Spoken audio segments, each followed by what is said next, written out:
à la lutte contre les chenilles processionnaires. Bonjour à vous, Cyril Marot. Vous êtes directeur environnement et gestion des risques au Conseil départemental des Alpes-Maritimes. Alors, avec l'aide des ingénieurs de l'INRA, vous avez mis en œuvre une nouvelle méthode dite de confusion sexuelle. En quoi cela consiste exactement? Tout à fait, donc c'est un procédé qui va être mis en œuvre à partir du mois de juin, à partir de l'envol en fait des papillons mâles dans le parc naturel départemental de la Grande Corniche. Et en fait, donc, ce sont des billes qui contiennent des phéromones sexuels qui vont être projetées sur les arbres et qui vont attirer donc les papillons mâles pour éviter que ceux-ci ne se reproduisent avec des papillons femelles et ainsi limiter les chenilles processionnaires. Alors, il y a d'autres méthodes qui sont mises en œuvre depuis plusieurs années, notamment des pièges à phéromones, des pièges à chenilles, des nichoirs à mésanges. Ça ne suffisait pas?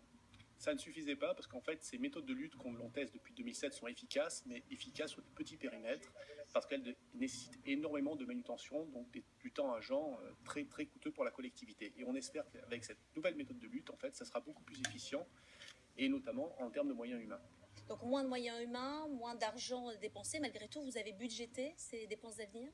Alors là, pour l'instant, donc cette nouvelle campagne va nous coûter donc 6 000 € dans un premier temps, et ensuite donc on verra un petit peu en fonction des résultats obtenus comment on peut faire ça sur une plus grande échelle. Là, le test va quand même concerner 48 hectares du parc naturel départemental de la Grande Corniche, et ensuite on verra sur des vallées beaucoup plus infestées, que ce soit sur la commune de Gréolières, dans la vallée de la Vésubie, en moyenne et Haute-Tinée, comment on va pouvoir diffuser cette nouvelle méthode de lutte. Ça fait une vingtaine d'années que ces chenilles processionnaires font des dégâts, notamment dans les Alpes-Maritimes. Les arbres, les animaux, mais également les hommes sont impactés. De quelle manière?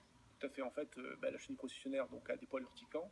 Et ces poils urticants, lorsqu'ils sont touchés et ensuite donc, on met les mains à la bouche, il y a un risque en fait d'allergie, donc aussi bien au niveau des hommes que des animaux, bien sûr.